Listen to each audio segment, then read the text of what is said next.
पहिल्यांदाच आम्हाला लोकल ट्रेनचा एवढ्या वेळेस प्रवास करावा लागला, कारण या अगोदर कुठेही लोकल ट्रेननं जायचं आपल्याला गरज पडलेली नव्हती. तर इथे आम्ही मुंबईला आलो होतो. मग काही इथून आम्हाला दुसऱ्या स्टेशनला जायचं होतं. लोकल ट्रेन यायला 2 मिनिट वेळ होता.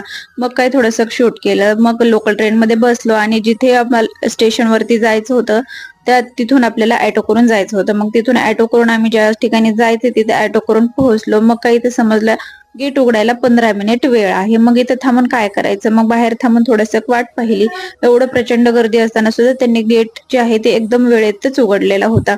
मग काय छान अशा पद्धतीने ते जिथे पोहोचलो त्या मंदिरचं नाव होतं इस्कॉन मंदिर. खूप सुंदर आणि मनाला प्रसन्न वाटणार हे मंदिर आहे. परिसर पाहायला ते एकदम मनाला प्रसन्न वाटणार आहे. अवतीभोवतीचा परिसर आहे. पण काही इथे आपल्याला जास्त वेळ थांबायला जमणार नव्हतं, कारण घरी सुद्धा जायचं होतं. पावसाचंही वातावरण सुरू झालेलं होतं. मग घरी निघत असताना थोडंसं चेरी, जांभळं आणि